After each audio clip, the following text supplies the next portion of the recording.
失忆的流浪汉来到瑞士银行，说自己是这里的 VIP 客户。在前台鄙夷的目光下，流浪汉写下了一串卡号。2周前，他被渔民从海上打捞起来，好心的渔民为他清理了背后的2处枪伤，并在他背后发现了一个红外线装置。打开一看，是一串瑞士银行的账户。在渔民的细心照顾下，虽然他很快重伤痊愈，但却失忆了。那唯一的线索就是这串数字，于是发生了开头的那一幕。经过工作人员的核实，他很快坐上专梯来到顶楼，行长更是亲自出面接待。在流浪汉忐忑的心情中，他通过了最后一道指纹识别系统。没会儿，行长提来了一个保险箱，然后非常识趣的转身离开。打开保险箱后，他这才知道自己原来叫杰森。除此之外，他还发现保险箱下面有个夹层，里边有一把手枪和大量的现金，以及6本不同国家不同身份的护照。显然他的身份并不一般。此刻本能的直觉告诉他得赶紧离开这里。他把现金全都打包带走，唯独把手枪留了下来。就在他把保险箱递给前台准备离开时，暗处有个男人一直盯着他的一举一动，并从兜里拿出了手机。果不其然，杰森刚走出银行，他就感觉有人在监视自己。意识到不对劲儿的他环顾四周，看到美国大使馆后，他赶紧掏出护照递给门卫。跟踪他的2名警察就这样被拦在了外面。大厅内，杰森本能地观察着周围的一切，做好随时逃跑的准备。察觉到有人一直盯着自己时，他立即低着头往外走，但还是被人给拦了下来。这人手里拿着手铐，明显来者不善。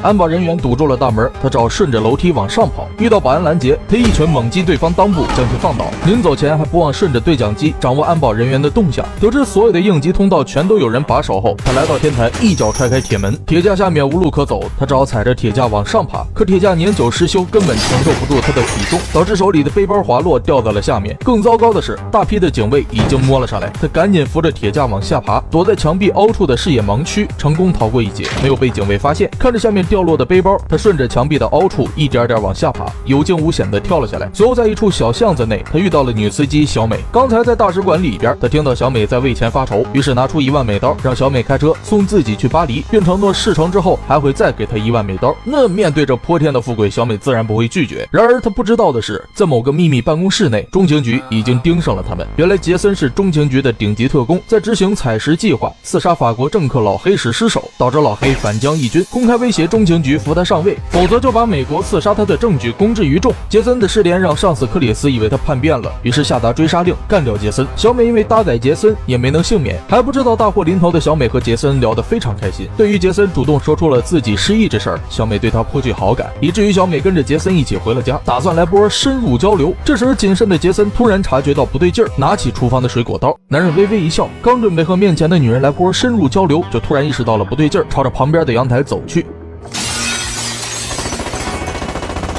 2人很快扭打在一起。尽管杰森现在处于失忆状态，但他那恐怖的肌肉记忆和格斗本能可不是面前这名中情局特工能比的。很快便轻松将其放倒在地。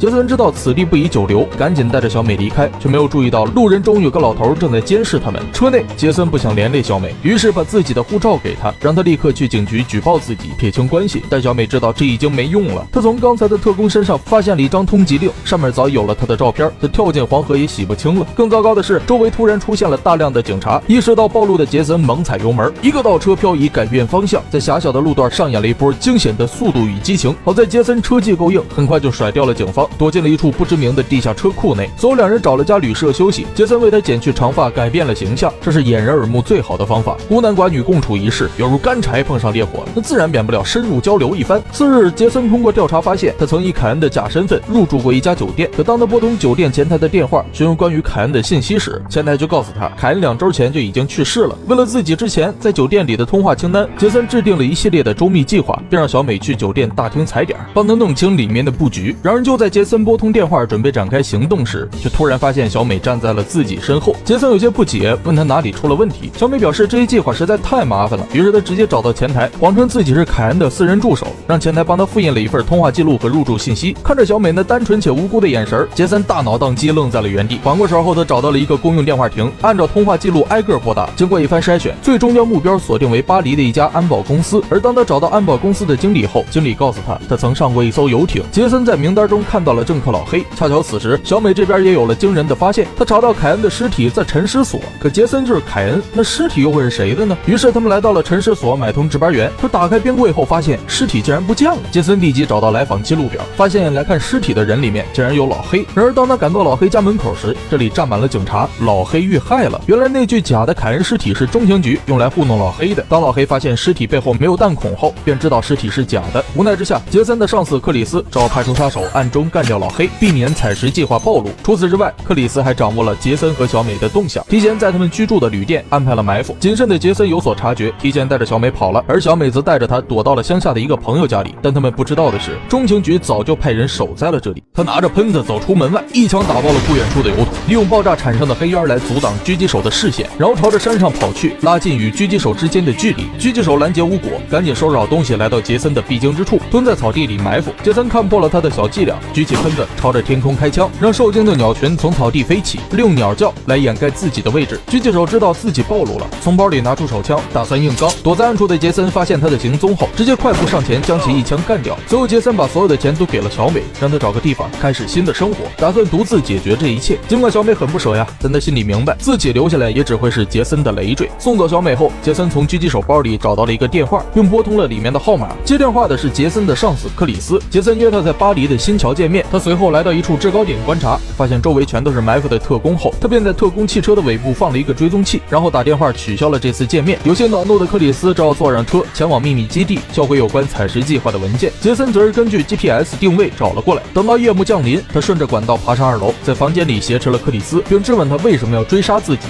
克里斯怒了，一把推开杰森，问他到底是哪边的，那天在游艇上到底发生了什么，还说他是美国政府价值3000万的武器。在克里斯的言语刺激下，杰森终于想起了一切。那晚他在游艇上执行刺杀老黑的任务，可就在他准备开枪时，看到老黑怀里抱着无辜的孩子。经过一番激烈的思想斗争，他最终还是选择放弃行动。结果在逃离游艇时，被老黑的手下开枪打中后背，跌入了大海。回过神的杰森对克里斯说 I don't want to do this anymore. I don't think that's a decision you can make. 愤怒的杰森把克里斯暴打一顿，告诉他杰森已经死了，并威胁他如果敢打扰自己的生活，就杀他全家泄愤。话音刚落，杰森突然看到他腰间的对讲机闪烁，于是一拳把他打晕在地，然后举枪慢慢朝着大门走去。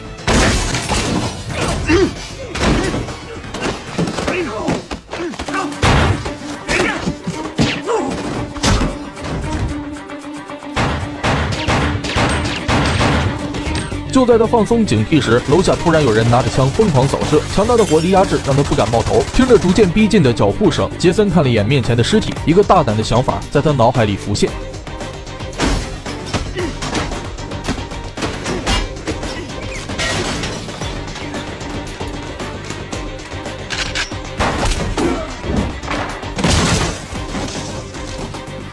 好在杰森身体素质过硬，很快就从地上站了起来。这时被打晕的克里斯也醒了过来，他一路追着杰森来到了外面，却不料被埋伏的杀手2枪做掉。而幕后黑手竟然是克里斯的上司。克里斯手上有他的把柄，而且越来越不受掌控，所以他决定借此机会除掉克里斯，以绝后患。影片的最后，杰森在一个海边小镇找到了开始新生活的小美，从此两人过上了没羞没臊的幸福生活。